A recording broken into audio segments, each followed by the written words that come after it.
Here, let me take off my jacket.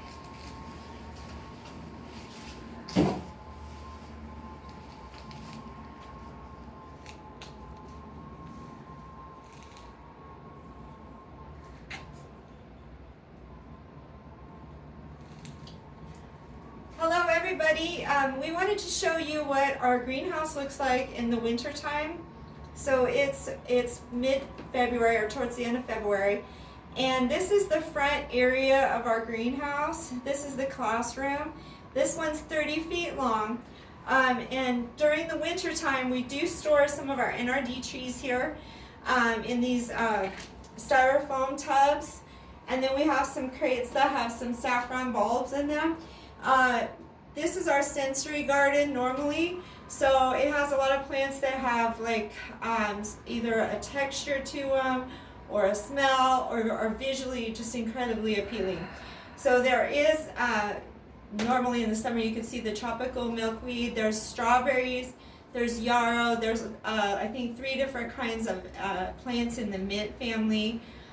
There's some lamb's ear, which as you know has a nice velvety texture, so that when kids come they can kind of experience plants, and all these plants are touchable and smellable and all that stuff.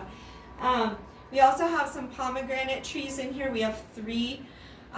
We have 2 new plum trees here that we're going to, these are Asian plums and they're smaller, and so they'll be really neat when they bloom and trail over the top. And also in the summertime these grapevine are full, and they provide shade in this front room. So it's a really pretty room in the spring and summer and fall. Towards this time of winter, it's kind of barren up here because this is at ground level.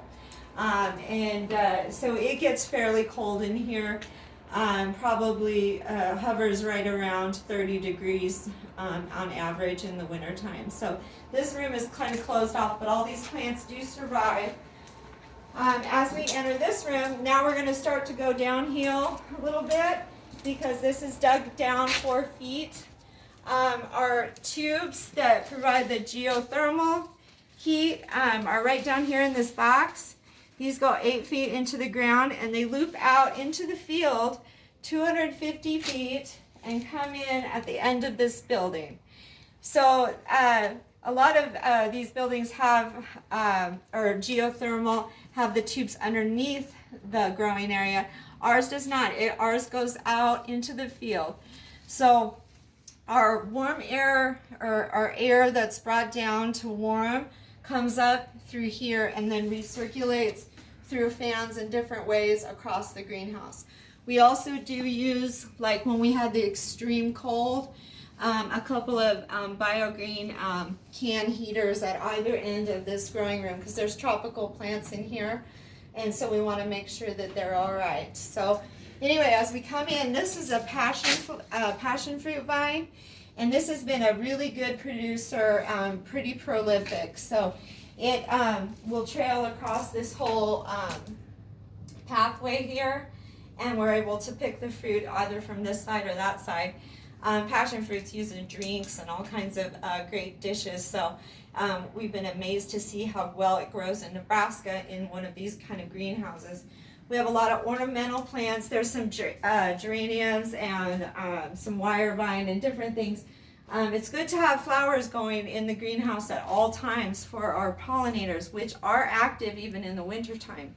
We have nasturtium everywhere, which is an edible plant, also attracts pollinators.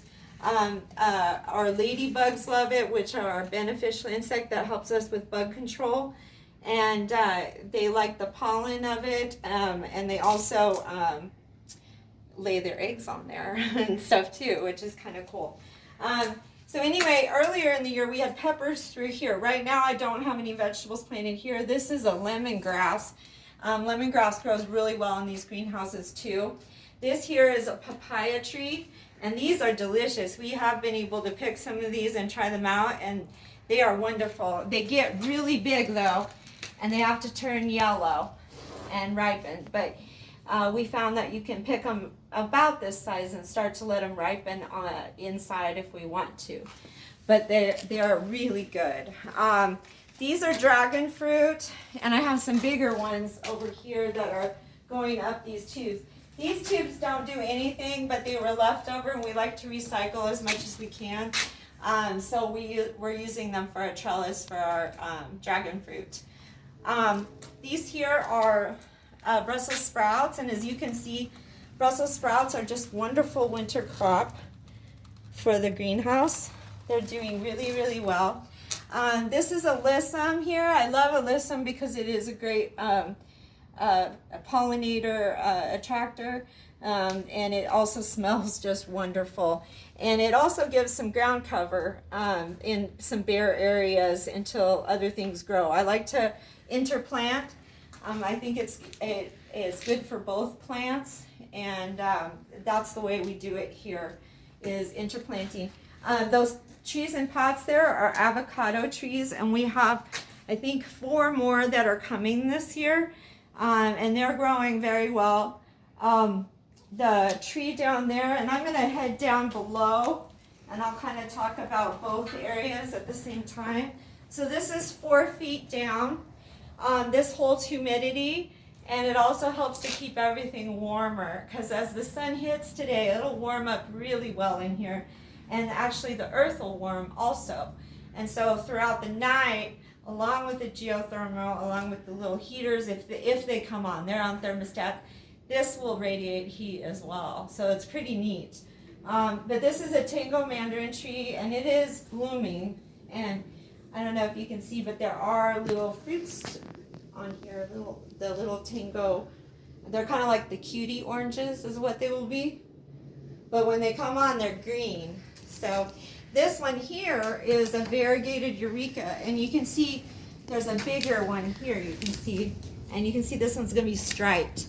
So it's a variegated lemon. So it'll be yellow and green, kind of, and pink, I think, stripe. So that's kind of cool. Then we have